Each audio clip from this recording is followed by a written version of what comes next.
які нашим філологам больш знаёмы пад сваім псевданімам Адам Глобус. Наша сённяшняя сустрэча незвычайная тым, што гэта не проста сустрэча студэнтаў філалагічнага факультэта і выкладчыкаў з вядомым пісьменнікам. Яна незвычайна яшчэ і тым, што відэазапіс гэтай сустрэчы патрапіць да настаўнікаў, школьнікаў, папоўніць школьныя бібліятэкі. Такім чынам мы распачынаем нашу размову. Калі ў аўдыторыі будуць узнікаць нейкія пытанні, то, калі ласка, задавайце іх альбо записывайце і перадавайце Адаму Глобусу. У 2000 годзе у вас выйшла вось такая тоўстая кніжка «Збор твораў» на 1000 старонак. У 2001 годзе гэта кніга перастала быць поўным зборам твораў, таму што выйшла кніжка «Браслаўская стыгмата». І кажуць, што для пісьменніка больш важная не біяграфія, а бібліяграфія. І ў сувязі з гэтым такое пытанне. Яшчэ пэўныя этапы вашай біяграфіі вы адлюстроўваеце ў сваіх творах. Напрыклад, вучоба ў мастацкай вучэнні, праца рэстаўратара. У сувязі з гэтым такое пытанне, наколькі аўтабіяграфічнай павінна быць літаратура? Ну, мне вельмі прыемна, што мяне запросілі ў такую вот теплую аудыторыю, дзе людзі цікавяцца беларускім словам, беларускай літаратурай. Ну, я не лічу, што это вот поўны збор твораў і наогул, што калі-небудзь выйдзе поўны збор твораў, таму што слово «поўны» — это некое, ну, вот, канчатковае вырашэнне. А так, як я пісьменнік жыву, ну, просто зборнік маёй прозы, вершаў. Ну, хіба што аб'ёмная кніжка, але я лічу, што ўсё ж аб'ём — это не паказчык творчасці. Наколькі моя творчасць аўтабіяграфічная? Ну, зразумела, што частка ўражання і наогул для мяне асноўнае ў жыцці — это реальны факт. Ад яго я адштурхоўваюся, калі нешта пішу, раблю, малюю. Абстракцыянізм, фікшн в літаратуры мне, ну, як бы мала цікава. Каб наша гутарка была больш такая дынамічная, у мяне ёсць такая прапанова, што за добрае пытанне, вот я прынёс свае кніжачкі, і калі пытанне мне спадабаецца, я буду дарыць кніжачку. Калі не спадабаецца мне пытанне, вот кніжачкі не будзе. Калі пытанняў будзе больш, чым у мяне кніжачак, тады я буду вам вінен і прынясу на кафедру, абавязкова раздам усім.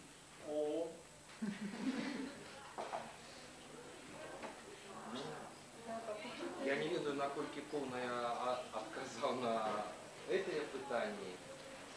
Ну, можа, ёсць наступныя? Конечно. Что подштовхнуло вас до литературной творчости? И наколькі на ваш выбор повпливав ваш батько, наш белорусский классик Вячеслав Адамович? И то асяроддзе, у якім вы знаходзіліся з дзяцінства? Ну, бацька быў супраць, каб я займаўся літаратурай, мусіць, меў рацыю. Ён хацеў, каб я быў матэматыкам, і былі ў мяне матэматычныя здольнасці, і хацеў я сапраўды займацца матэматыкай, жыў бы зараз в Чикаго дзе-нибудь, выкладаў бы ў Чикагскім універсітэце. Математыку, и было все добро. Это не так иронично, не так смешно, потому что вот мой двоюродный брат выкладае в Чикаго как раз математику. Он выкладаў в Токио, а зараз в Чикаго. И тому и наогул асяроддзе, в якім я вырос, сярод письменников, что так здарылася, что я жил на одной пляцоўке с Караткевичем Владимиром Семеновичем. И нават не один раз, а два раза. На Чернышевская улица такая вот. Я жил с Караткевичем, и потом на улице Карла Маркса. На углу Минску я жил на чомусь весь час на улицах там, с такими письменницкими прозвищами. Нават Карл Маркс, врешті это же письменник. Вот, и писал верши, и Сёмуха, наш выдатный перекладчик, перекладал это лиричные верши. Капитал написал. Ну, «Капитал» это мы ведаем, Оксана безумная Написал верши. Вот. Я жил на Чернышевского, на Якуба Колоса, на Янки Маура, вот мне так весь час шанцевало. И я скажу, что как раз вот асяроддзе было мусіць за тое, каб дети, вот там у Ивана Яковлевича там вот дочка займаецца, выдатны доктор, окуліст. І шмат чьи пісьменніцкія дзеці сталі сышлі ў нейкія іншыя галіны жыцця, а я вот застаўся ў літаратуры. Я не шкадую, хоць бацька быў супер. Талент передаецца ў спадчыну?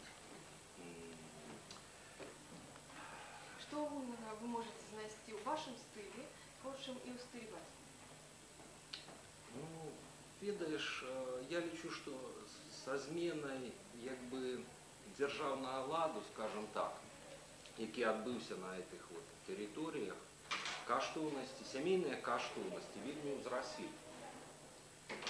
І адпаведна ўзрасло тое, што зробленае нашымі бацькамі, дзядамі, стала больш каштоўнай. Таму што калі за савецкім часам была такая формула, там, сын за бацьку не адказвае, вельмі папулярна казалі, што на дзецях генія там прырода адпачывае. І савецкі лад і савецкая канструкцыя, мадэль грамадства, яна якраз будавалася на адмаўленні гэтых сямейных каштоўнасцей. Ну, вот, ідэальны чалавек савецкі, ён павінен быў выйсці недзе вот з інтэрната. І з інтэрната не ў сэнсе абшчыжыцці, а з інтэрната ў сэнсе вот, з дзіцячага дому. Каб у яго не было ні бацькоў, ні сям'і. Вот ён быў чысты, ідэальны савецкі чалавек. Ну, таму што стварэнне вот этого советского человека, чым займалася савецкая ідэалогія, это была даволі магутная машына, якая якраз знішчала вот эти сямейныя каштоўнасці. Зараз, дзякуй Богу, сямейныя каштоўнасці вяртаюцца, і можна ганарыцца, вот калі я вучыўся ў школе, ну, сказаць, што у мяне бацька пісьменнік, это было, ну, крышку так, я б сказал, ну, по-руску вызывающе. Вот как у меня был батька пьяница, там, працаваў на заводе, бился с жонкой, это было все нормально. А коли батька письменник, это значит, ты як крышку неполноватости, ну, не из рабочей семьи. Вот, не... Семейные каштоўнасці для мяне вельмі важныя, и все, что зроблено татам, таксама я лічу, что это узор для мяне. Значно больше, тут я субъективный вельмі, потому что для меня там творчесть бацькі значит больше, там, чем творчесть Стрельцова, творчесть Владимира Семеновича Караткевича. Чаму? Потому что я з яе як бы могу больше, я могу з яе зрабіць працяг. Дикое полювання короля Стафа.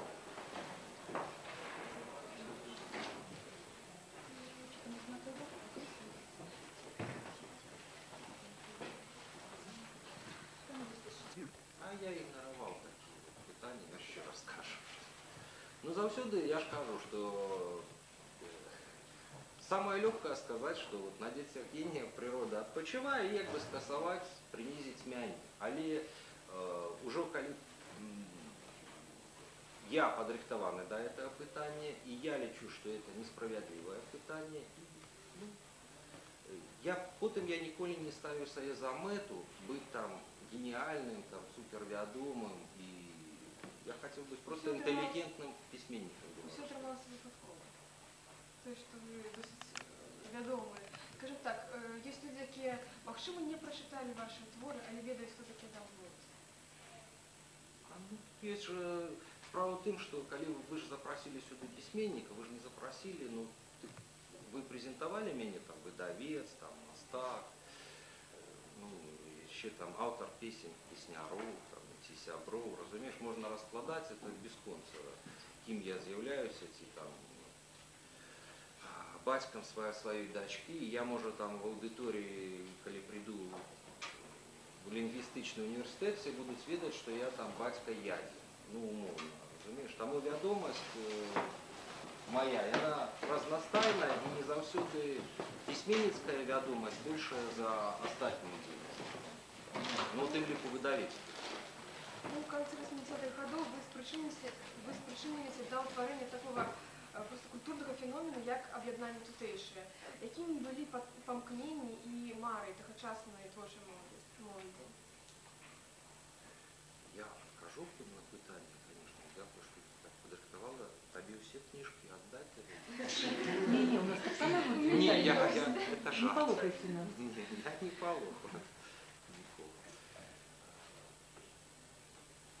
Что тычится об'єднання тутейших, что так здарилося, что той період життя, коли країною керувала, ну так, можна сказати, люди вельми поважного узросту. Адпаведна, кіравалі не толькі краінай, а ўсімі галінамі, дзе толькі можна, заўсёды кіравалі людзі у пэўным узросце. Ну, далёка за пенсійным узростам. Не могу. Ну, можна і так сказаць. Атрымалася, што выбудавалася іерархія вялікая в савецкім грамадстве,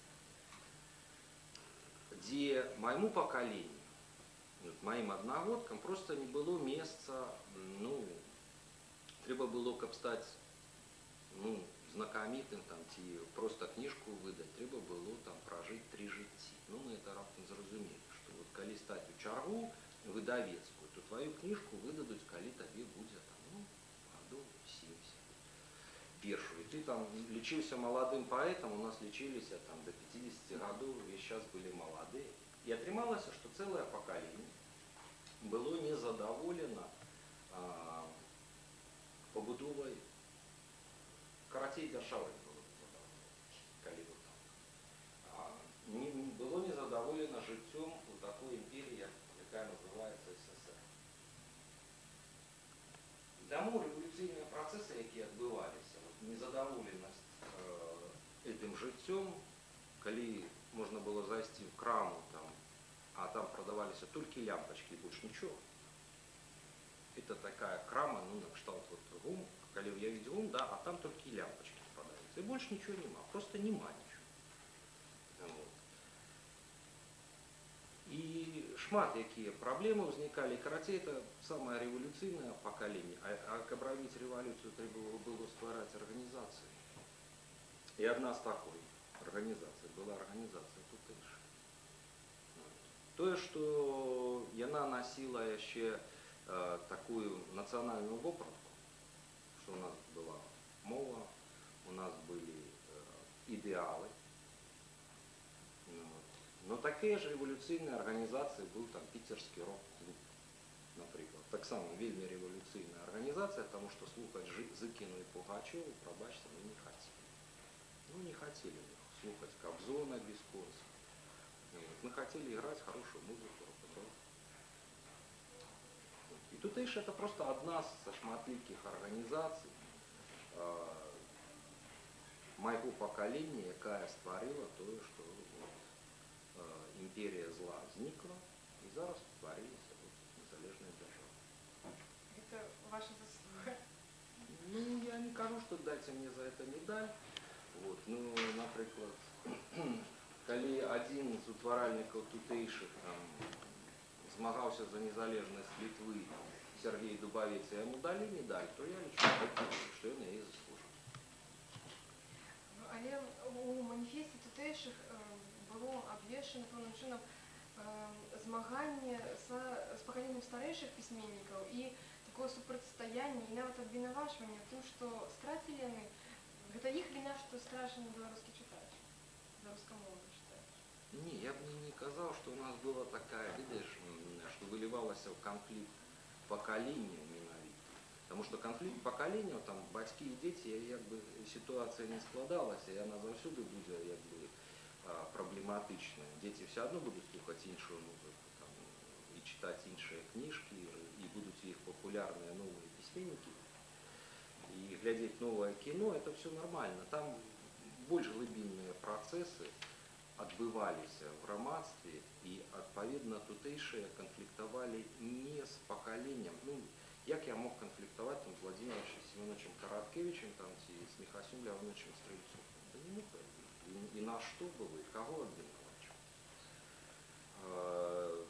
Сергей Иванович Дубовец, який писал этот манифест, ну, больше радикальный был человек, мусіць, і зараз остается больше радикальным, чем я, и тому.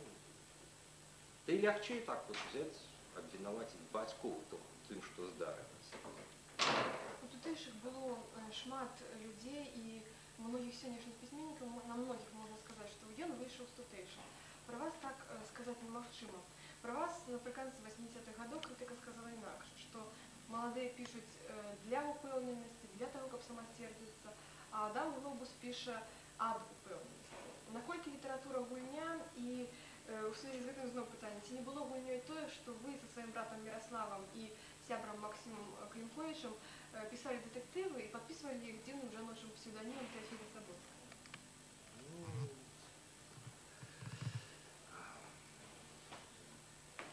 Занадто такое великое пытание, там, на что мы писали детективы, это одно пытание, на что мы подписывались псевдонимами, это крышку іншее пытание. Что з усяго это вышло, это третье пытание. Давай так. Ну, например, я лечу, что как я подписывался. Вот в нашей литературе есть 3 Адамовича. Славомир, Олесь и Антон. Так, и я вот Кольке не казал, что Славомиру, что возьми ты псевдоним, это будет больше нормально, и тем больше нашей традиции белорусской. Колос купала музявича, ну вот табе не взять, потому что будут блыть. Да не, все будут адрознивать. Ну вот мы брали псевдонимы, потому что коли Климкович все ведают, что автор гимна и до сегодняшнего дня у нас Климкович. И все... Может, вы хотели быть кабетой? Что? Может, вы хотели быть, уявляли себе кабетой?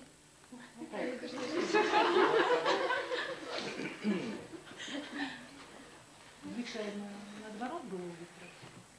Жил сам. Видите, было и наоборот, коли... Зараз я могу такое чисто як видавец зробить такую ремарку, а сноску и сказать, что 70% книжек купляют и читают женщины. Ну, что коли выдавать, например, энциклопедию для девчат, так и энциклопедию для хлопчиков, цалком однолького. Ну, в сенсе по зместу. Вот. То 3 разы для девчаток будет продаваться лепш. Отповедно, там, коли подписаться Даниила Стил, будет продаваться лепш нават, чим Стівен Кінг. А так як ми живемо в громадстві, де все ж треба, ну, якби книжки не тільки писати, а ще й продавати, не тільки роздавати, а не вертати ці гроші, то чому ні? Чому я не могу подписаться, тем больше никому не заборонено подписываться жаночим псевдонимом. Это глубокое слово, я бы сказал, и процессы, связанные с гульней, так само глубокие. И я сыду просто софистичное что-нибудь скажу, что, видишь, литература гульня настолько, накольки и религия гульня, накольки життя гульня. И что я написал Кутагава, что життя нагадывая коробочку с запалкой. Накольки я серьезно ставлюся? Ну, это, видишь, питання хоч і до критика, очень до мяне. Ну, коли я вот столько написал, ну, мусить серьезно ставлюся. Конечно, серьезно. Про што вы думаеце, калі пішаце? Вось, што вось гэты кавалак, напрыклад, вельмі спадабаецца сябрам, яны на яго адрэагуюць. Вось на гэты кавалак тэксту адрэагуюць крытыкі. І вось спецыяльна напішу, каб вось ім было што сказаць, каб справакаваць іх пэўным чынам. Ці вы проста пішаце, вось, самавыяўляецеся? Писать для критиков, это, видишь, такое... Треба иметь, мусить, свой особливый талент, тут, как, писать для критиков. Тем больше, я вот прочитал недавно один сказ про критиков, что письменники неудячные критикам. Ну, весь час кажут, там, ганять критиков, что не так вот разразумели, не то я прочитали, не то я вычитали. Я вот хотел одно сказать, а яны пишут другое, а потом атрымліваецца, что критики ахвяруюць сваім часам, ахвяруюць сваім талентам дзеля таго, каб грамадства мела пісьменнік. Што, напрыклад, колькі крытыкаў зрабіла, ну як бы ахвяравала сваёй творчасцю дзеля Быкова. Ці колькі крытыкаў ахвяравала дзеля Богдановича. Каб у нас быў Богданович, вот колькі крытыкаў напісала пра яго свае творы. І таму я удзячны, конечно, крытыкам за тое, што яны пра мяне пішуць. У мяне такая ёсць вялікая коробка з падабытку. Я туды все складаю, што крытыкі пра мяне напішуць. Но для крытыкаў я шчыра скажу, не буду пісаць. Добра, вы неяк сказалі ў адным з інтэрв'ю, што найвышэйшая пахвала для вас, калі людзі крыўдзяцца. Як вы пракаментуеце? О, ты видишь, чего я только не говорю. Ну, может, я скажу, что это жарт. Это будет самое правильное. Так, вам перадаюцца пытанні.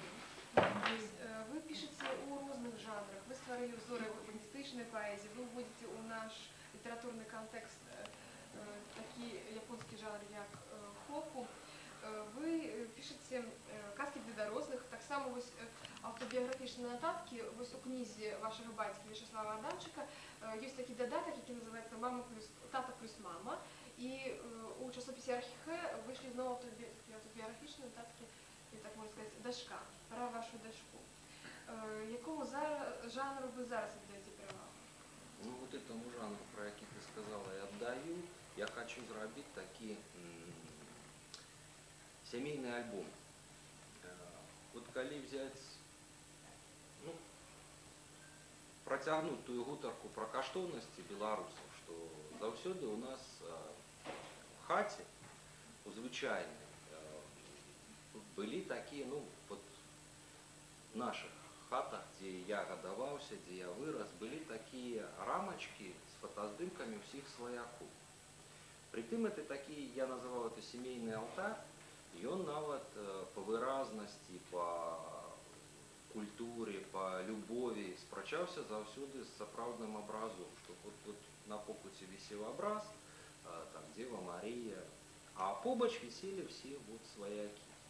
И этот алтарь, он был живый, там изменялись фотоздымки, з'являлись новые, и в городским асяроддзі это все, конечно, не мае такой формы, как местачкова вязковая. Все это збираецца там семейный альбом. Я не ведаю человека, у якога не было это семейный альбом. Ну, есть там эгоистичные альбомы, где все про себе. И когда мама пытается, вот у Сергея Харевского, что моего сябра, слухай, Сергей, что ты весь сейчас пьяный тут? Он кажет, ты только фотографуйся, когда мы збираемся выпивать. Дякую Богу, что мы вот зараз собрались только с бутылечкой водички. Как у нас бы была кассета, якая так само вот до каштоўнасці менавіта хутчэй семейной и вот традыцыйнай. И тому этот жанр для меня зараз самый цікавы. Я хочу таки зрабіць мастацкі семейный альбом, каб не только были фотоздымки, ну як у нас еще там вот фотоздымки, яшчэ збіраюць там паштоўкі, ёсць заўсёды там, ну раней зараз, конечно, в час телефона и интернета паштоўка уже не адыгрывае такую роль, но я хочу яшчэ, каб до фотоздымкаў, до малюнкаў были нататки вот про людей мне дорогих и близких. Наколькі цяжка пісаць пра рэальных людзей, якія могуць адрэагаваць адразу на гатовы тэкст? Вельми тяжко, потому что люди реагируют неадекватно, я так сказал. Потому что была такая история, я написал оповедание про Койдалова, яно в этой книжце есть, и описал, правда зашифровал, як мне здавалось, что никто не познает, описал своего двоюродного брата. Вот. И он сказал всем, что за это оповедание он просто отверткой меня не зарежет. Это не жарт, потому что скончилось вельми сумно, потому что собрались все свояки по линии жонки написали великое письмо. Написали в Союз письменников великое письмо, как меня не принимали в Союз письменников. Написали в прокуратуру. Написали в ЦК партии. Вот. Написали в часопис «Полымя», где было змещено это оповедание. Но дякую Богу, что Максим Танк, я его прочитал, сказал, что правильно ты все написал. Смешно и весело. Но так как письмо подписывал Кондрат Кондратович Крапива, то это было не смешно и не весело. Так что я з одного з перших оповідань сутикнувся з реакцією не тільки там громадської думки, а з реакцією сім'ї, як вона реагує. Но я переодолел у себе страх перед тем, что я не так напишу, некого покрою. Я напишу так, как я лечу потребно. Я лечу по-мастацку, объективно. Коли меня не зразумеют, то виноваты те, кто меня не разумеет, а не то, что я написал. І одна справа стрієчний брат, а зовсім інша дочка. Нет, и коли, видишь, справа в том, что с братом я 8 годов прожил в одном покое. И он у нас жил. Ну, у дочки у меня, дякую Богу, есть інший план. А чи були такі випадки, такої гострої реакції не з боку свояков, а офіційної? Конечно, были. Що саме таке цікаве, Оксана? Ну, вот пришел до нас в гости такие Евстигий Торовецкий.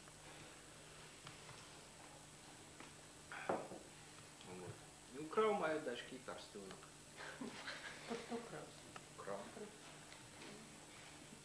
Ну, я про это написал. Он на меня подал в суд. Ну, вельми непригожая история. Потому что я написал, что я в суд не хочу подавать, не хочу милицию выкликать, но красть не требую. Змагання за правы сексуальных меньшинств, это все выдатно, но просто красть не требую. А ви докладно вірите, що це ён скрав? Ведаешь, просто переносить. Я лічу, что коли я некого покрыл, так, то первая реакция повинна быть такая же, ну, коли ласка, я написал про вас, вы напишите про меня, коли вы лічите, что ли.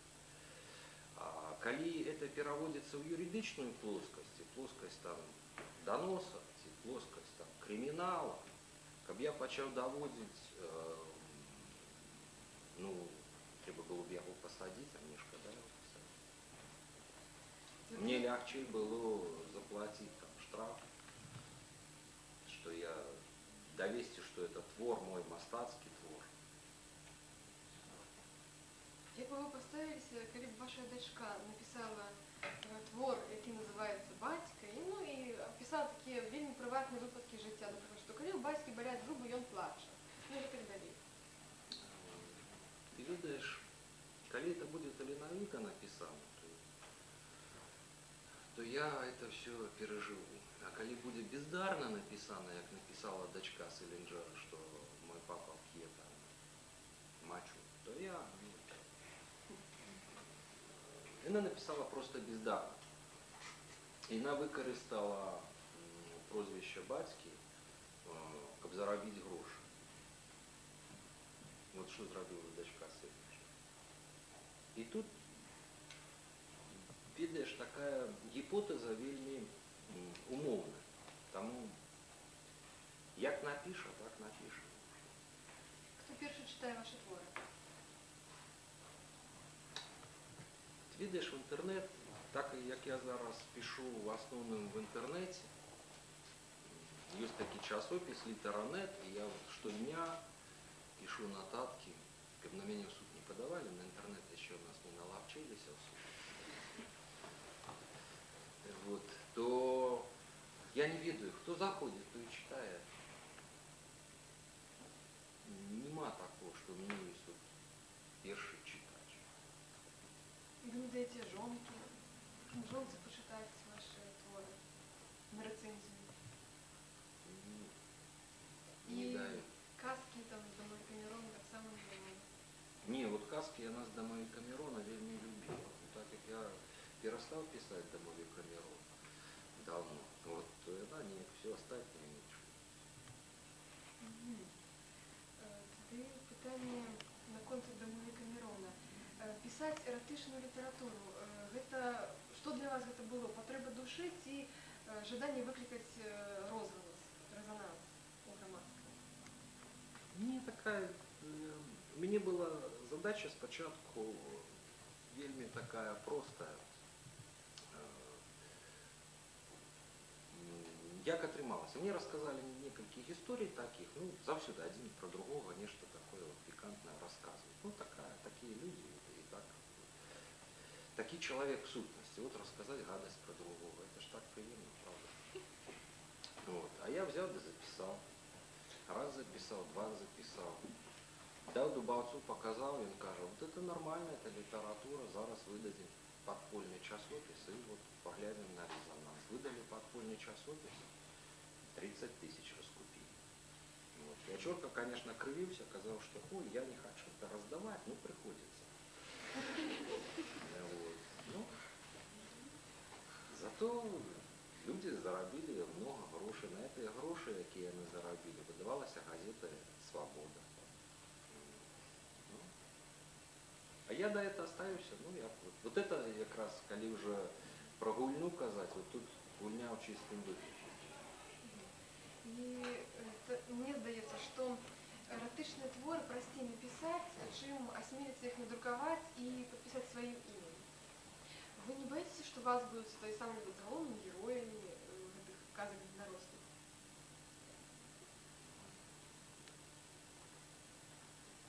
Нет, бедышка. Конечно, можно письменника в суд и за порнографию. Ты меня уже зводила за моральные поводины, вы прослухали, что я вот некого там зневажил, мне в суд.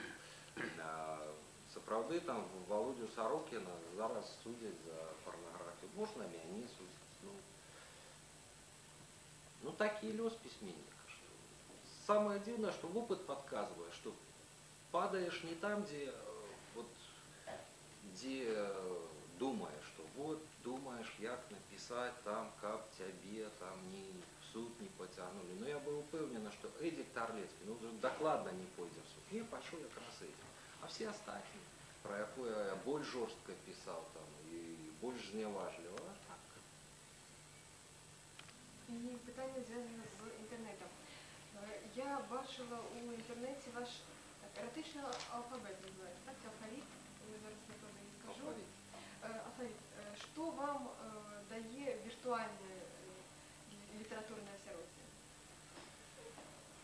Ой, это особная, конечно, гутарка про то, про сучасные технологии литературные. Ну, по-перше, что я нам не даю? Видите, незалежность от редакторов.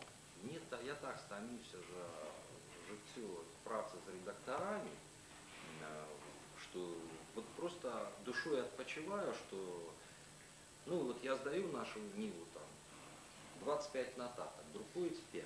Ну это нормально, это звичайный живой процесс. Сдаю там у литературу и мастацтва, там кажуть, ну, уявляється домовика Мирон, сюди в литературу и мастацтва там не пойде, так, ці полымя. І атрымліваецца, што я всю жыццё працую якраз большасць пісьменнікаў не крытыкам піша, а падладжваецца пад рэдактароў. Каб крытыкам пісалі, можа было б лепш, а яны падладжваюцца пад густы рэдактароў, таму што вызначае менавіта рэдактар. Зараз, конечно, в грамадстве значно снизилась роля редактора, и дякую Богу, я вам щиро скажу, потому что это была такая двойная цензура. Вот редактор як двойный цензор был за советским часом. Что был ясно цензор, які там глядзеў эти державные таямницы, и цензор заўсёды будзе у любым грамадстве, потому что грамадство так збудавана. Але калі яшчэ редактор сябе уяўляе цензором, атрымліваецца двойная цензура, атрымліваецца такая вялая литература. И тому интернет вот дае магчымасць працаваць без редактора. Хотя там як бы по вялікім рахунку там повинен быть редактор, який называется модератор, и який может зачистить, там, снять. Там. Но на Літеренет, вот, где я працюю, там такая девчина и два хлопцы, модераторы, у яких не хапая сродков, как весь час отсучивать, что там творится. Ну, потому что треба ж гроши платить за выход в интернет, разумеется. И тому редактор тут у горшим стане, чем письменник. Коли у письменника больше грошей, то ён может хутчэй за редактора там жить и працаваць. Хотя я стараюсь, мои моральные каштоўнасці вот, есть, якія я не порушаю, не глядячи на полную свободу. Так, напевно, ви зараз можете вже сказати на питання, які прийшли. Так, якое место в вашем житті і творчості займає жанчина? Образ жанчины. Кохание для вас натхнение. Ну, видите, великое место займает не женщина, такое великое, как и мужчина. Потому что я не люблю, коли... Я наогул не люблю гендерных проблем. Вот. Откуль и жаночие псевдонимы, и гульни. Зараз это модная тема, там, вот, жаночая литература, мужчинская литература, жаночая поводин, мужчинская. Есть литература и не литература. Коли Вы имеете проблему? Чему такая проблема возникла? Гендерная сильная особенно. видите, Ну, Борис, вы имеете сущность?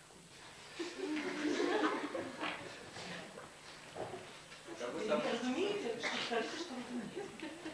нет, вам я не могу сказать, что не разумею. Не выпадковое специально. Я лечу, что это на сегодняшний день модная тема.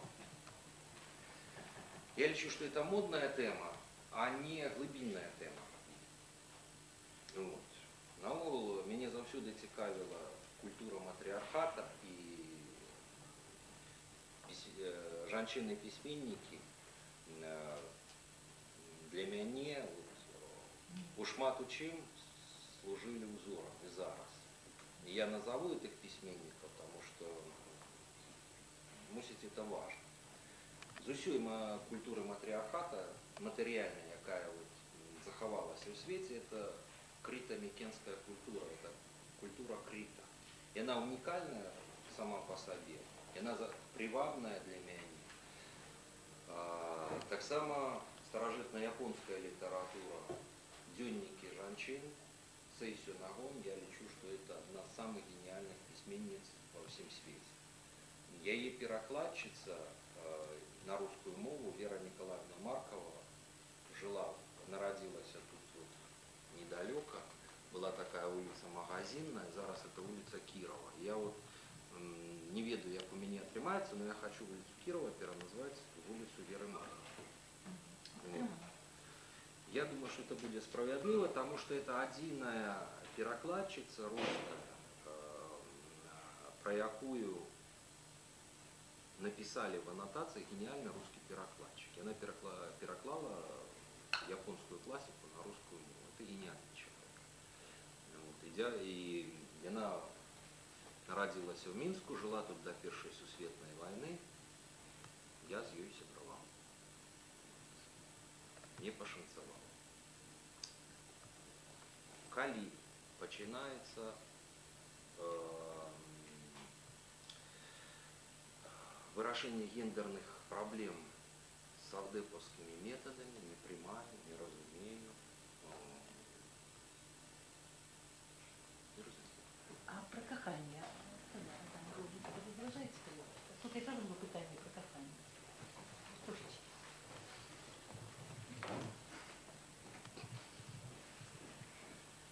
Про кохання? А можна, я не ведаю. Ну, просто ваш погляд. Дівчина спитала. Ваш погляд на кохання, кажу. Ні, ну я їй винен книжечку. Хто спитав про кохання, то от. Вот. А я расскажу маленькую історію, яка відбулася 3 дні назад, і ви зрозуміли, що жонку запросили здыматься на телебаченні. Там такая есть у нас передача, я амаль что не гляжу белорусское телебачение. Ну, коли хто глядит, то ведае. Но сутнасць перадачи такая, что жанчыны, якія вот, ну, зрабілі кар'еру, вядомыя жанчыны, выклікаюць мужчыну і там задаюць яму розныя такія фрывольныя пытанні на кахання, там, ну, і я кажу, жонка там павінна была быць жонка, кашыцкая такая, якая аэробікай займаецца, там, Тома Гончарова, яшчэ некая жанчына, я кажу, а якое пытанне? Ну, пытанне проста, як ты ахмуряеш жанчыны? Я кажу, грашыма. Жонка посмеялася і потым праз паўгадзіны кажа, ай, давай не пойдзем на телебаченне здымацца. Давай не пойдзем. Жорстка. Это история про кахание. Все Это кахание. история про жонку.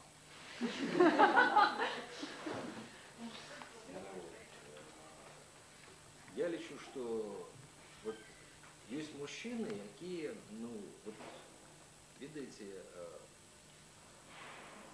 есть такая момент, ну, приспать жанчыну, да, вот зрабіць там вот таленавітая жанчына і там взять и зрабіць за яе домработницу. Я не из таких мужчин и зрабіў все з жанчынамі, якія побач са мной, вельмі люблю маму, вельмі люблю жонку, вельмі люблю дачку. Разважаць про каханне, ну, Пан Твардовский боится, пан Твардовский. Як Мицкевич. не боюсь. Не боюсь. Скажите, пожалуйста, а вот как вы придумываете назвы для своих книг? Есть некие варианты? Вот точно не говорю моей маме, допустим, была альтернатива некая книга. Ой, это вот Як приходишь? страшная назва, я вам скажу. Показать одразу книжку. Да. Моя жонка сябравала з Томай Гончаровой, вот это агентство Тамара, ёсць у Мінску, модельное агентство там. У Томы была дочка Катя. Вот, и книг Катя на кепска училась, она была вельмі пригожая, вельмі такая яркая дзяўчына. Училась на двойке, зато вот по помосте ходить не было и рано. И мне так склалася, что задавальненне это жыццёвае. Вот наколькі Тома любіць працаваць, настолькі Катя працаваць не любила. Хоть так я не маю права говорить. Ну, карацей, прихожая Троицкое предместье, раніца, где 1:10. Сидит Катя, ей 18 годов, а она драбадан пьяная. И кажет, только не говорите моей маме. Вот, все и надо. Ці можна задати вам провокаційне питання? Коли уже в спину, то, конечно, Я не на вас ключу, тут місце вже не знайшлося. Ось ви пишете в Наташман про те, що увогуле лічиться по неестетичним. Як ви думаєте, ці існує ніяка увогуле мяжа? Ці існує тое, про що нельга писати? То, что не дозволяет уволить, так скажем, самоцензуру внутри человека. Да, хорошо.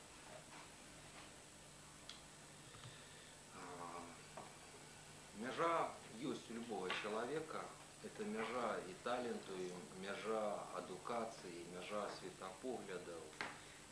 Адпаведна, всіх зняважыць у мяне не атрымаецца, каб я нават захацеў. Вот. І нейкіх маркіза де садаўскіх мэтаў придумаць машину, якая знішчыць свет, у мяне таксама няма.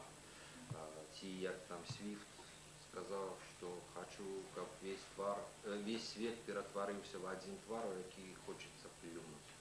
Ну, вот, мне таких вот амбіцій, як у Свифта де Сада, нема.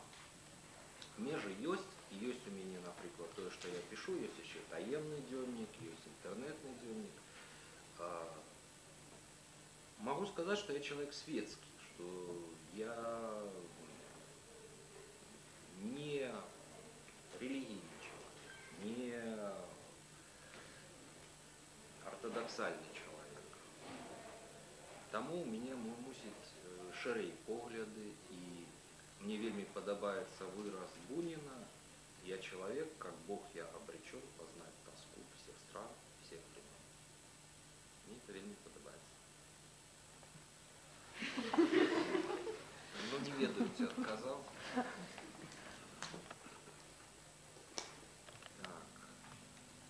Якое место в городе Минску для вас самое приватное? Чему? А я скажу так, просто мусить самое приватное, где мой ложек стоит, где я сплю. Ну, потому что так стомляешься, вот, ляжешь с книжкой, и лепш не бывает. А в Минску просто столько, коли 44 года прожить в Минску, то столько мест всяких разных. Ну, вот, есть места тяжкие, например, места святые, светлые места, а есть места, які мне не подобаються места. Вони як Богданов сказал, як выклятые Богом. И выклятые Богом это место у нас вот Куропатка. Что там не отбывается, что мы не спробуем зробить, решения нема, сутыкнение интересов, сутыкнение, вот як дьявол там вот ворожить в это место, и ничего не збудовать, не вырашить, все, что не робится, все разваливается. И эта скамеечка президента Америки мусить не выратует. Вот. Такие места, просто я по адукации, як вот сказали, что мастак монументалист. Это человек, який расписывая там стены, отповедно расписывая соборы. И основное, что меня научили, вот, что не зв'язывайся, коли ты отчуваешь, что будинок побудованный не за те гроши, не теми людьми, на проклятом месте, треба это место просто обыхнуть. Нават не тлумачучи чему. Вот у тебя некий внутренний голос подсказывает, что вот это место треба обыхнуть. Вот такое кепское у нас место вот там, где Журавлик.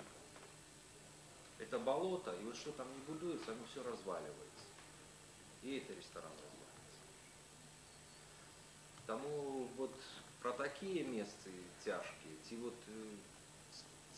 такое дивноватое место там, где Климов будовал этот дом. Будовал, потом его посадили, потом там кто туда не заселится, вот экваторы, там податковая инспекция приходит. Не живется людям. Того, коли будете квартиру шукать, вот, моя порада, вот доверяйтесь вот, внутреннему голосу, вот, интуиции, что коли не подобается, вот коли там не той человек живет, ну, запах не той, вот нечто вот не звязывается. А вы думаете, что вы должны больше глядите за своей интуицией, а не за своим логосом, скажем, а не за своим таким неким рациональным початком. Больше керуетесь именно этой интуицией, так? Ну, у вас же письменник, а не математик. Как вы запросили выдавца, и я вам рассказывал, як там заробляются в видавецтве гроши, як пролічуються тиражи книжок, колькі коштує автор, то тоді б я був цілком раціональний. Так як ви запросили поета, автора эротичных неких вот новеллок, то я такий иррациональный. А так, в принципе, я довольно рациональный человек. Вот. Можно я еще прочитаю? Так, это мне питание так само сподобалось. Вот. Про Минск и место. Тут шмат этих оповедание украинское. Это Все, вот что это было. так, что у нас? Что для вас творчество М. Богдановича? Ці змянілася ваше ставленне да яго, калі вы даведаліся пра яго эратычны дзённік? Ну, Богданович мой любимый поэт. То, что отбывается с дзённікам, я лічу великая несправедливость. И что яго не надрукавалі, это просто люди, якім дадзена юридычнае право, знову юридычнае право, займацца гэтым дзённікам, просто не працуюць. Ці змянілася стаўленне да Богдановича? Не змянілася. Не змянілася. Я лічу, что это гениальный поэт, наш, для меня один из самых близких поэтов. И я хотел все зрабіць, каб друкавалі хутчэй гэты дзённік, но у мяне не атрымалася. Як выдавец, вы можете сказать, был бы это паспяховы проект выдання дзённіка? Думаю, конечно. У всякім разе, калі б мы архэ присвятили, як задумывался проект, что мы архэ присвятим творчести Богдановича, и там будет не только этот дзённік, потому что дзённік это не книжка, это некалькі сторонок. Описание там 2 дзён, якія Богданович провел в склавах. Но але это был бы паспяховы, вядомы проект. Потому что я лічу, что вот книга Вянок, вот колькі її не выдавай, яна заўсёды будзе карыстацца попытам. Калі это добрая полиграфия, добрая папера, то есть книги,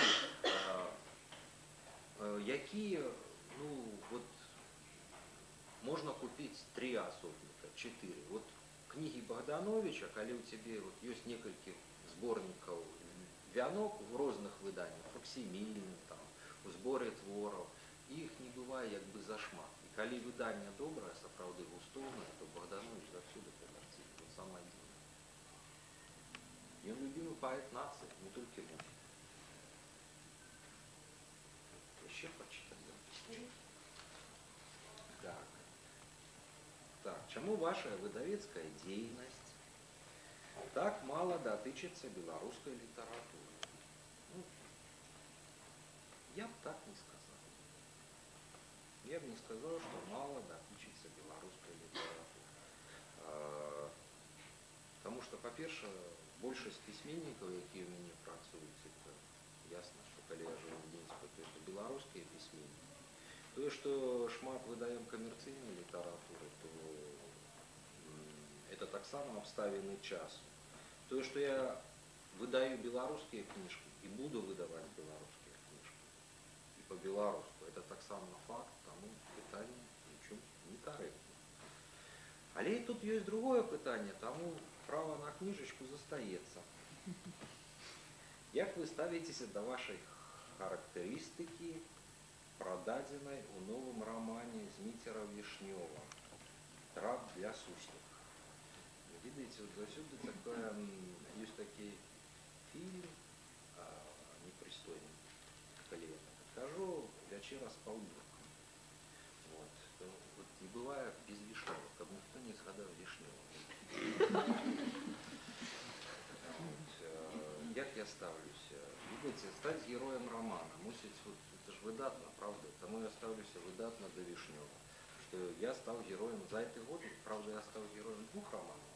Есть еще такая Марта Пинская, это на чомусь так само про меня написала, я там герой. Правда, я чомусь хожу в елки-палки сюда. Не елки-палки, печки-лавочки. Коли ніколи не ходил, но коли герой романа. Тому до Вишнёва я ставлюся, конечно, добро, вельмі рады, что человек написал роман. Вот, и сподіваюся, что он напишет протяг. А ці можна задати питання про тутешніх? Кому книжечку? Хто Вишнёва згадав?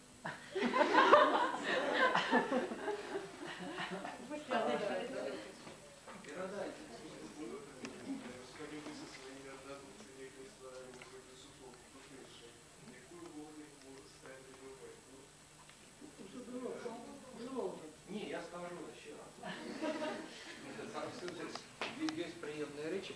заўсёды прыемна згадваць. Ведаеце, вот малады, в Союзе письменников был такой стол, вот подобно на это, с диркой.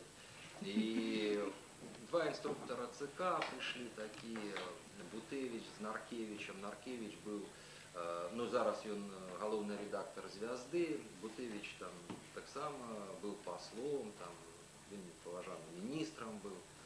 Ну вот, а они тогда молодые, мы молодые. И они задают нам это питание: у вас идеалы есть? И устає Наварич и кажет: есть. У нас идеалы есть. Незалежная держава Беларусь. И Наркевич засмеялся. А все сказали: дарма ты смеешься, не глядячи на то, что ты ЦК працуешь. Так что идеалы у нас, видишь, вот есть. Да, Я Халіми дома. некалькі по-іншому, да, не про ідеали, про мети, це щось ось такі розні речі. Ну и меты, видишь, и они выникают из идеалов. Коли есть идеалы, то меты, их просто больше, там были меты еще творения там детективной литературы, да, писания там популярных песен, ну, там шмат чего. Ну, ось так. Я ще питання. На, книжечку. За слово провокаційне. Где можно набыть ваш перший поэтичный сборник? Ці верите вы у лёс? Не ведаю. Я одразу скажу. Где можно набыть? Не ведаю. Ну, может, букинист кто сдаст. У меня немало. И он уваходит в эту вот великую книжку, но ее так само чомусь продали. Видите, так вот бывает. С письменниками, коли их книжки продаются. Ну, не все, правда, и по-разному. Ці верите вы в лёс? Ну, коли я светский человек, то мусите мне. Ці варта чакаць ад вас у будучым паэтычныя творы, падобныя да верша «Дужыя ругі быка, цяжкае сонца трымаюць», любимый верш мой и моих сяброў. Ну, тут треба, коллеги, две книжки отдавать, вам и сяброў. Да? Вот. А не видно. Думаю, что напишу книжку верша, ну за верши, вот, видите, коли за прозу можно отказывать, потому что за прозу можно сесть и написать. Вот, сел раница, написал, а верши вот сел и не написал, сел и не написал. Коли напишутся верши, то обовязково выдам.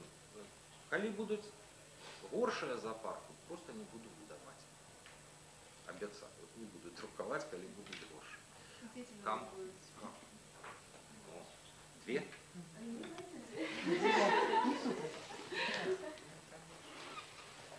Скажите, коли ласка, яким вы были в дзяцінстве и юнацтве? Чему вы глупость? Ну, вечное питание. Скажу, чему я глобус, потому что это прозвище моей мамы Нины Владимировны. Она Нина Владимировна Глобус, так и в паспорте. До сегодняшнего дня. Вот. Який я был в дзяцінстве, был капризный, все мне было кепско. Вот. Коли мне кажут, треба идти, я не хотел идти. Коли мне кажут, заставайся, я уже оставаться не хотел дома. Вот. Такий вельми был. Капризное дитё было. А чому Адам? Лічиться ви першим мужчиною? Не тому що, как заховать прозвище батьки, псевдониме, как повесть заставалась. И от мамы было, и от таты. Потому что мы живем в часы, все ж, як бы там ни было, патриархатной такой думки. И коли б я только мамина взял, ну, батька мусить не зрозуміло. Так. Так кому за глобус отдавать? Кто задавал про глобус? Так. Вы сказали, что продается, читается литература для женщин. А вы пишете для кого? А вы пишете для кого? Ці ёсць вялікія адрозненні литературы для женщин и для мужчин. ёсць адрозненні. Я пишу все ж, ведаеце, мусіць большага для мужчин. Я б сказал, нават не для мужчин, вот, калі, як я уяўляю свайго чытача, я уяўляю, што это студэнт вот, мастацкай вучэльні, які любіць мастацтва, які любіць кніжкі, які адукаваны. Это не пишу для таксистов, разумеете? Вот есть литература для таксистов. Там вот, это, мое выдавецтво этим занимается. Не пишу такие романы для жанчын, якія там збіраюць всім пад'ездам грошы, каб купіць там 12 томов Санта-Барбары. Вот. Сама не пишу, але организовываю написание. Свою сям'ю написать, притым на мою. А вот скажите, чому ж вы не засталіся толькі мастаком? Калі вы пачыналі скрыць? Мяне вельмі кепска размеркавалі. Кепска. Это раз. Потым, калі мне давали диплом, кафедра собралась и сказала, ни разу, ни на одной выставе твоего твора никто не убачить, твоей картины никто не купит, никто тебе ніколі не замовить ніводнага росписа. И тому, маючи двоих детей и вышэйшую адукацию, я апынуўся мастаком в комиссийной краме и писал такие таблички М, Ж. Вот, крама працуе там. Ну, таму трэба было рабіць рэвалюцыю. Ну, каб змяніць грамадства, змяніць лад, змяніць шмат што. Пакуль это менял, стал письменником. Терни, это трэба фарбы, это трэба грошы, много грошай. Адпаведна, шмат прыніжэння. Ты вельмі залежыш ад таго, хто табе замаўляе. Якім парфумам і касметыкай вы карыстаецесь? Ну, маркі вопраткі, ой, так, ведаеце, парфумам. Ну, Шанелем карыстаюся, люблю касметыку, Виши люблю французскую, і ёй карыстаюся, маркі вопраткі, Hugo Boss. Яго дызайн в 1936 годзе замовіў Муссолини для своих десантников морских. И тому тут вельмі добра заціскаецца вот эта вот штучка.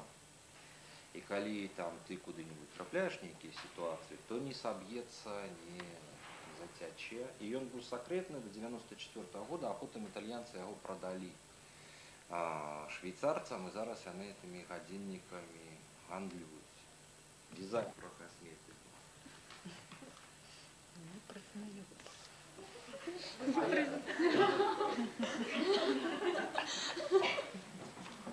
Щиро кажучи, я люблю менять косметику. И... Ну, як и шампунь, и этот... А, у меня есть еще телефон. Алло, 4 я буду. Я ухожу. Видите, у меня еще есть справка. Так. Что вы шчыры, мы уже зразумелі. Наколькі вы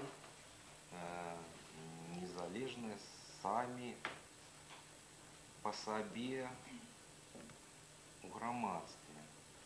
Ну, тут, видать, не хочется никаких формулёвок,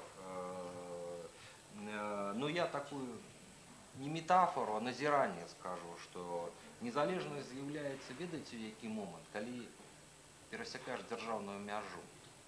Калі у тебя есть магчымасць вот, з адной краіны пераехаць в іншую, ну як бы і застацца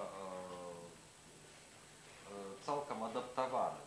Таму я вот з России приезжаю, в Беларусь, в Минск. И вот калі я перасякаю мяжу і здатны перасякаць мяжу спокойно, то я лічу, что я свободны. З'ехаў Борис, забора в мостах, і ну якби, ну все.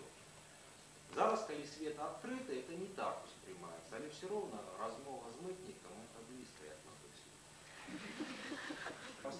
Не треба було $1000, ну якби з праці до хати донести. И я думаю, что ну вот со мной же ничего не сдается, правда? Ну что тут вот, ну, близко идти. И тут вот, когда крама глобус есть, я даже не понимаю,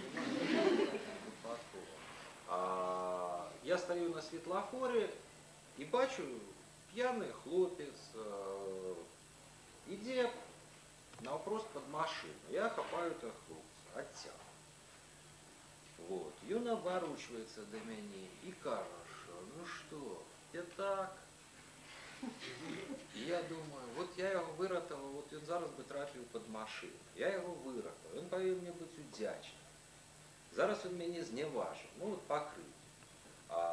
І я повинен йому, ну у мене ж дорогі окуляри, правда, і $1000 в кишені. Ну, я думаю, ладно, иди. Так що легко покривдить чоловіка, вельми легко. Вот меня покрывдил. Нормальная история. Книжка у вас есть, тому хорошо.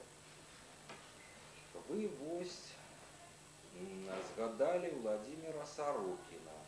Як ви особисто ставитеся до його творчості? Я лічу, що у його є видатне оповідання. У Володі Сорокіна. І тое, що він почав перетворати свої оповідання в роман, ну, человеку треба гроші заробляти. Ну, саме нормально. Вот. Лічу, что романы его это просто раздутые до непомерных вот, померов оповеданий. И это нормально. Вот так ставлю сюда. Скажіть, коли б ви опинилися у той ситуації, якою він недавно опинився, коли б ваші книги хтось спробував заборонити, що б ви робили? Ну, ведая, что б я робил, я пошел бы в суд. Ну, вот. Я б судился, я прием. И доводил, что я не писал порнографию. Вот. И что, коли говорить про Сорокина, то, конечно, это литература. И, конечно, это его випадковость. Вот чоловік, який випадково став знакомитим. От Марініна, вона, наприклад, не випадково, там, Бушков не випадково, Пелевин не випадково. Это все не литература. Сорокін – это литература. Випадково став знакомитим, собі на голову. Сидів би тихо в Японії, викладав русскую литературу, і все було хорошо. Так, ти кому за творчість Сорокіна книжку віддавати? Ще другое питання.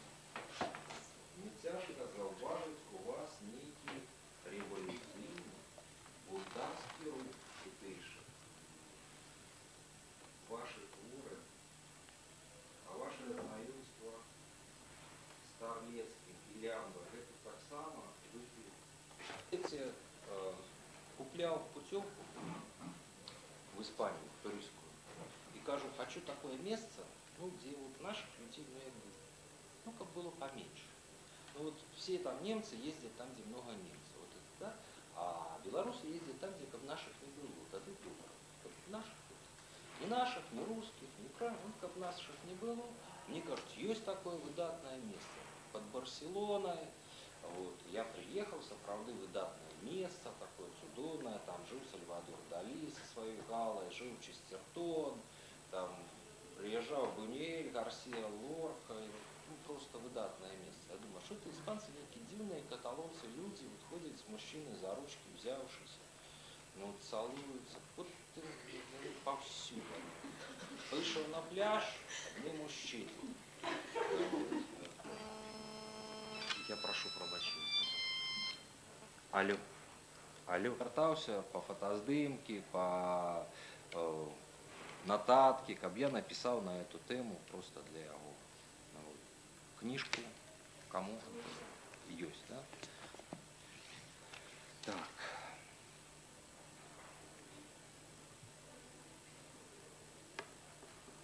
Расскажите, коли ласка, про историю створения оповедания «Слон».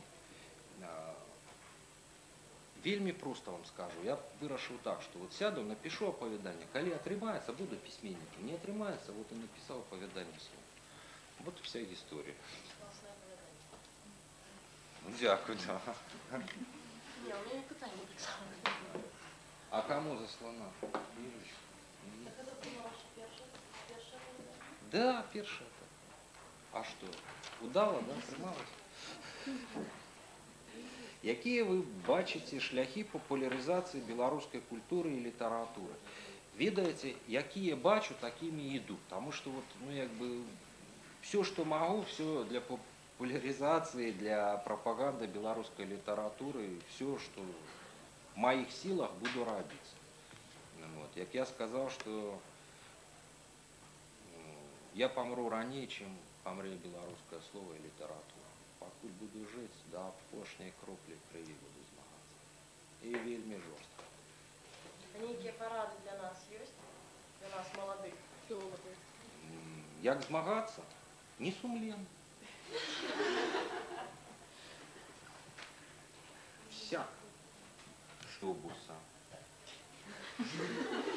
Читаю на ваши творы. Ну, ведаете, ведаю. Тяжко быть. Тяжко. И пакутаю за это. Вот. И до хаты приходит свариться, что мне надокучили. Вот. И твое, и твои интервью, и твои вот суды, и то же самое, конечно. Наши творы. Читаю. Ну а кто ж про себя не читает?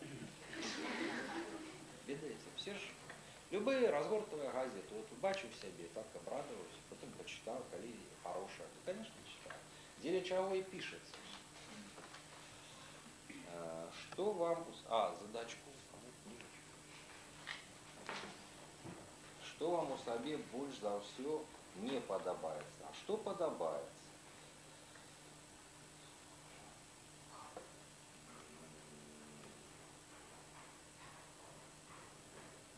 Что не падабаецца? Тут так сфармулявана пытанне, што вот это больш за ўсё мяне спыняе. Ну, шмат што не падабаецца. Вот, не могу приучиться вставать, например. Хочется вставать о 6 раницы. Встаю в 8, 9 бывает, не подобается. Можно сказать, что вы эгоистичная особа. Ну, видите, вот, можно сказать про меня, все можно, что хочете сказать. Но тады пытанні про батьку, маму, дачку, якія задавали папярэднія, ну, тады, мусіць, каб я был эгоистичная особа, сам на себе замкнённый, тады б не было пытанню про тату, маму, дачку. Жанчын. Что для вас счастье? А можно я книжечку отдам? Счастье? Видите, спокой. Какой? Спокой. По-перше, что у вас чудовно написано «тата», это как у вас ничего не было написано, этого все равно можно было бы сказать, что «агломочку» так на письме. Ну, а по-другое, вы, як я зрозумів, достатково близко відали Короткевича. Что бы вы его выручили такое, як самое ну, оригинальное, самое цікавое, самое любимое? Ведаеце, вот про Короткевича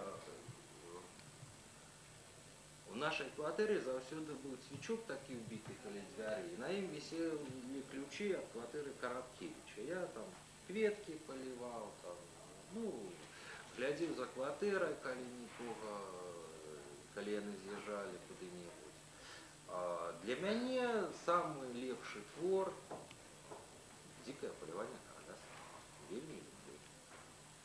Читаў не один раз, намаляваў комікс, каб прапагандаваць. Комікс быў тиражом 250 тысяч асобнікаў по Беларусі і прадаўся. Вот такие были часы.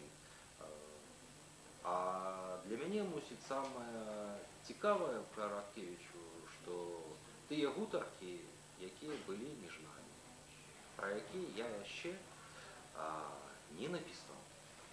Я лічу, что эта спрэчка, якая зараз ущалася паміж пісьменнікамі, что есть правильные выданні и неправильные, что есть консервативные выдания, есть прогрессивные. Это, видишь, война тупоконечников с остроконечниками. Вот у Свифта было такая, что вот одни разбивают яйка с тупого конца, а другие с востра. И за это можно ущать войну. Война на пустом месте, потому что Рая Боровикова, я лічу, что вот яна галоўны редактор на часопіса «Маладосць», и яна ни в якім разе не горшая за Генриха Вацлавовича Давидовича. Вот что тычется «Маладосці», конкретная ситуация. Я не лічу, что Витя Шнит, який друкує в нашей Ниве собачьей истории, разумеешь, и является галоўным редактором газеты «Лінь», двудушный белорус. Я лічу, что нормальный, сапраўдны белорус. Что я не ведаю, там, вот, редактором «Нюкса», да? А она была галоўным редактором программы, «Крок» такая была. У русских был «Взгляд», а у белорусов был «Крок». Это была самая прогрессивная передача на белорусском телебачении за всю историю белорусского телебачения. Коли я в простом эфире, навпрост, с Шушкевичем разбирал, чему провокатор кинул пляшку горелки в помник Ленина, как спровоковать натовп на штурм Дома Урада. Разумеешь? А головный редактор была не начальник. Ты уявляешь? Вот. Тому можно працаваць з любым редактором. Но я кажу, Яна гаворыць такое, што не разумееш, ці то яна ідыёт, ці думае, што ўсе навокал ідыёты. не, ты ведаеш, вот, ты спазніўся, пачыналася гутарка з вельмі проста, што я вельмі стаміўся працаваць з редакторамі. Уяві, як я стаміўся працаваць з Нінай Чайнай. Вот. Таму я працую зараз в интернете, дзе редактараў крышку меньше. Ну, вот. А то, что Николай Васильевич Гоголь сказал, что за письменник, який не может подмануть Цезаря, это не письменник. Тому, коли я с Чайкой працавал, я кажу, это самое дивное, что это была самая прогрессивная. И до гэтуль такой передачи нет. Скажите, а какие песни на свои верши вы лічите самыми давними? Какими композиторами працавалася лепш? А видите, зараз з'явится Капак, диск, я собрал все свои песни, ну, что знайшло, там шмат, что уже просто пропало. Мусить самое лепшее, что я зробил, это была такая команда «Новое небо» и Кася Камазова. Не, ну ясно, что коли Барткевич спевает, это профессийно, коли сябры спевают, это добро, коли была такая команда Бонда, там и Ворожкевич спевает, так само все добро, я всех люблю, музыкантов. Камоцкая мусить самое такое было, ну яна больше за все зробила моих песен, и лічу, что яна. Андрей Федоренко написал про вас. Адам Глобус доказал, что при жадании белорусскомовный письменник может жить ни от кого и ни от чего незалежным, что он может створить под себе целую газету, выпустить нумар толстого часописа, до речі, это «Архе», присвященного цалкам сабе, выдать ненаракающим на мастацкую литературу в Москве свой сбор творов, а после трудов праведных запросто съездить развеяться в Чехию, Испанию альбо Таиланд. Таким чином, сегодня у нас в гостях был письменник, мастак, выдавец Адам Глобус.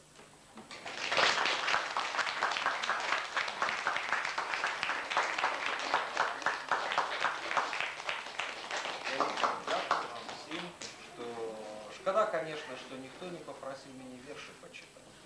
Ну, я сподеюсь, это в наступный раз. Ну, вы там говорили, что не хотели селяться. Дякую вам. Может, вы подпишете книжки?